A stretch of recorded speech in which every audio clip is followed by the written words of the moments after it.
Hello my dear students. In this video we are going to learn about the poem The Castle written by Edwin Muir. Come, let's go to the poem directly. This poem consists of 6 stanzas. Each stanza has 5 poetic lines. How many poetic lines? 5 poetic lines. The poem follows the rhyming scheme of AB, AAB. What is it? AB, AAB. It has a lot of figures of speech in it. It has a lot of figures of speech in it. The special aspect of this poem is it is an allegory. Allegory? What is an allegory?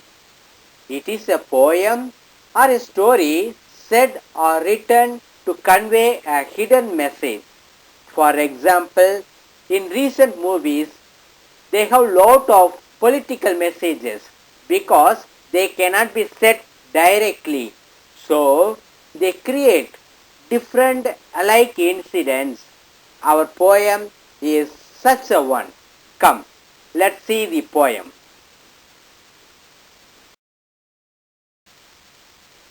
Students, let me read the first stanza of our poem.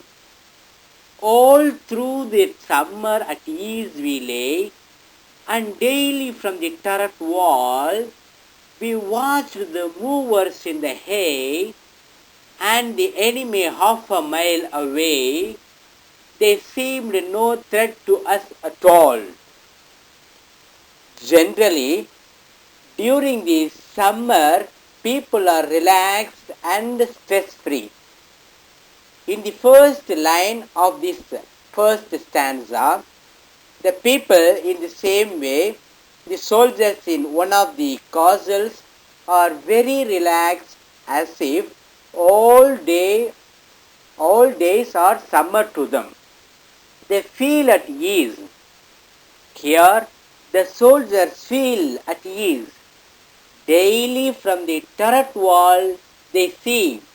What do you mean by turret wall?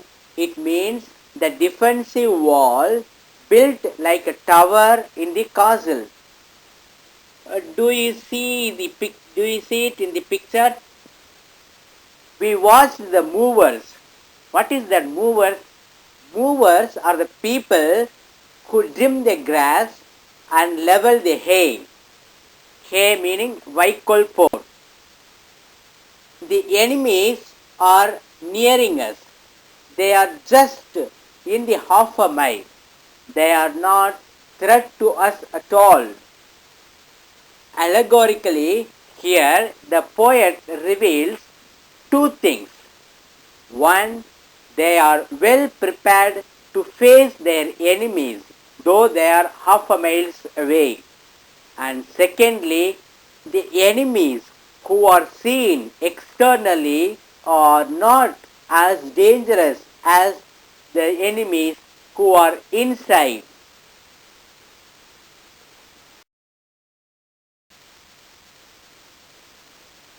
The third stanza goes like this.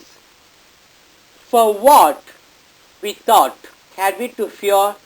With our arms and provender, load on load, our towering battlements tier on tier, and friendly alleys drawing near, on every leafy summer road. Here, my dear students, one of the reasons for fear is lack of things. If you have a lack of preparation for the examination, you fear. If you have a lack of practice, you have fear. If you have a lack of knowledge, it gives you fear. So, when there is a lack of something, you develop fear. Now, when you have everything, why should you fear? The men in the castle think in the same way. Here, provender. What do you mean by provender? It means food. Load on load. implies plenty. They have plenty of food and more than enough. Towering battlements. What do you mean by towering battlements? It is the openings on the wall to attack enemies. What do you mean by tier on tier? It is one above the other. It is tier, not tire, because the previous rhyming word is fear. So it should be pronounced as tier. And what do you mean by allies? The supporters for the war.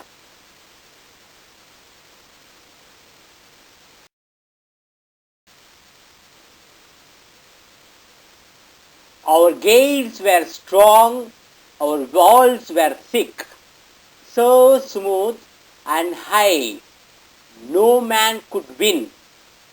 A foothold there, no clever trick could take us dead or quick. Only a bird could have got in. My dear students, either the speaker or the narrator of this poem is one of the soldiers in the castle. He says that their gates were strong and their walls were thick. Here we have to remember, when the poet uses the word castle, it is not a physical castle. When he says the gates, the walls, all are allegories or symbols. They denote to something that happened maybe in the history or in his own life or in his country. What do you mean by foothold in this stanza? Foothold means footing or reaching. If somebody foots there, nobody knows whether he is dead or alive. Only a bird alone can know of it. Why bird? Only the birds in the sky would know whether the person is dead or alive. That is why it is said, only a bird could have got in. Let me read the third stanza of this poem. Our gates were strong, our walls were thick, so smooth and high no man could win. A foothold there, no clever trick could take us dead or quick. Only a bird could have got in. My dear students, the speaker or the narrator of this poem is one of the soldiers in the castle. He says that their gates were very strong and their walls were very thick. Here we have to remember one thing, my dear students. When the poet uses the word castle, it is not a physical castle as we think. When he says the gates, walls, all are allegories, or you call it symbols, they denote something that may happened maybe in the history or in his own life or in his country. Here in this stanza, what do you mean by foothold? Foothold means footing or reaching the place.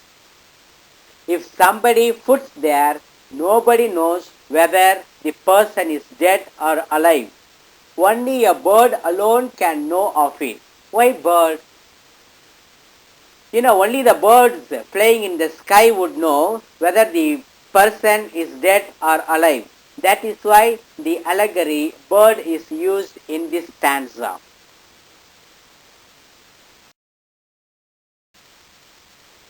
Let me read the next stanza of the poem. What could they offer us for bait? Our captain was brave and we were true. There was a little private gate, a little wicket gate. The wizened warder led them through. In this stanza, the twist aspect is introduced. What could they offer us for a bait? It is an rhetorical question.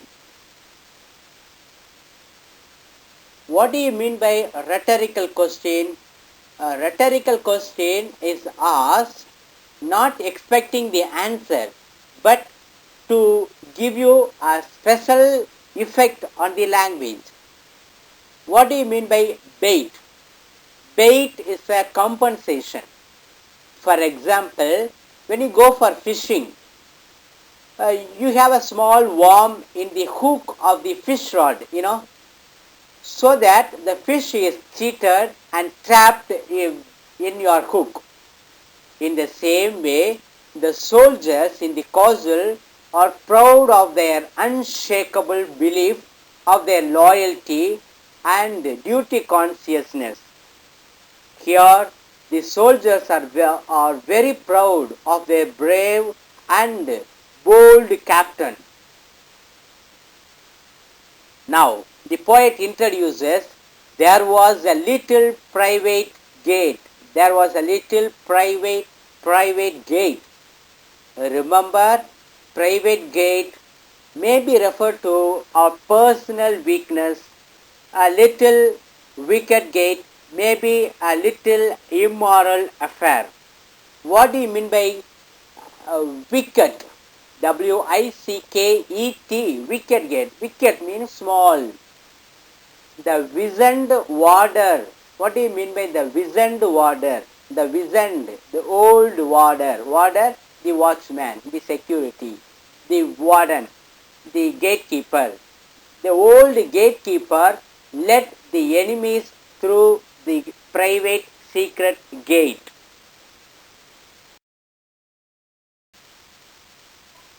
Oh, then our maze of tunneled stone grew thin and treacherous as air.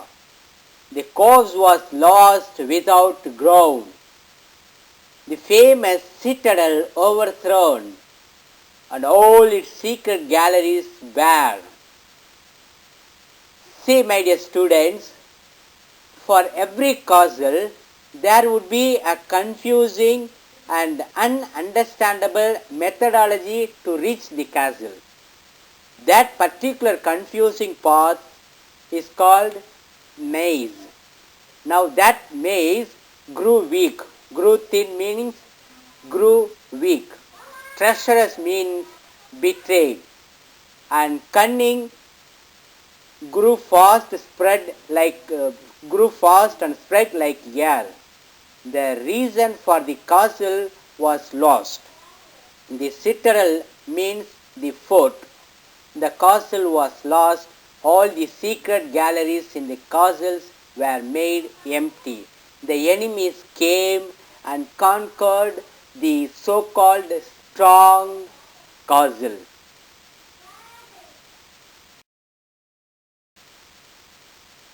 The last and the sixth stanza of this poem goes like this. How can this shameful tale be told? I will maintain until my death. We could do nothing being sold. Our only enemy was gold, and we had no arms to fight it with. How can this shameful act or tale be told to anyone? The narrator wanted to hold the tale or story or incident until his death.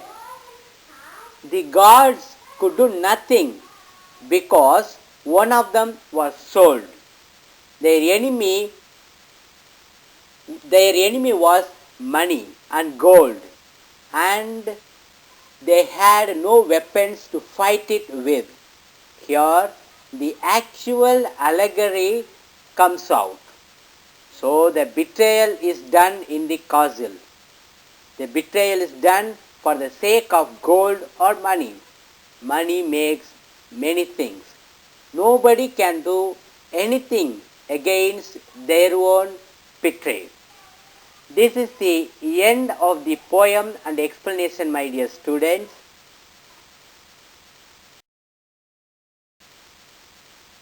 My dear students, I have given you the profile, the biodata of Edwin Moyle. Please do take down.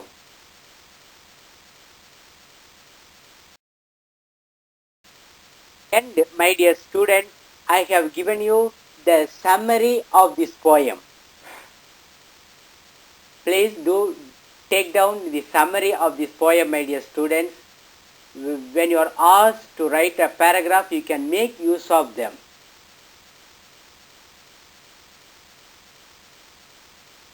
Thank you so much.